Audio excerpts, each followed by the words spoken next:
Ada naik lambang 80 dekat dia punya meter. Jadi kita punya technician dah buat scan dan problem 80 tu sebenarnya adalah problem yang disebabkan oleh.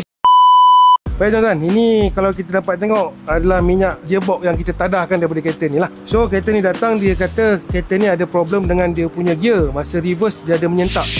Setakat ni dia cakap masih reverse sajalah.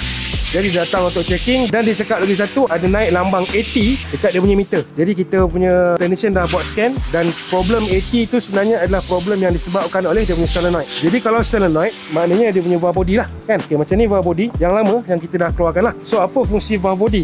Satu fungsi valve body ni dia menghantar pressure pada kita punya gearbox tentang gear mana yang sesuai masa kita tengah memandu. Kenapa rosaknya benda ni? Sebenarnya kalau kita boleh tengok disebabkan oleh dia punya minyak lah.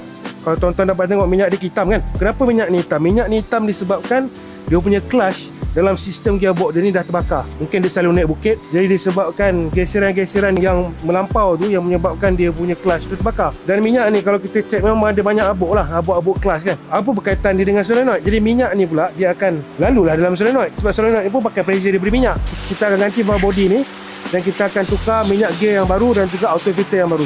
Jadi tips tambahan untuk tuan-tuan, kalau tuan-tuan nak jangka hayat gearbox yang lebih lama, kita suggest untuk tukar minyak gearbox setiap 20,000 km ataupun minyak gearbox berserta dengan auto filter setiap 40,000 km.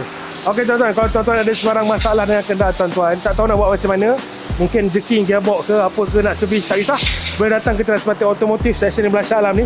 Kita buka hari-hari kecuali hari Jumaat. Dan kalau ada sebarang pertanyaan, boleh klik link di bio dan jangan lupa follow kita punya page Mechanic Transmission. Bye-bye.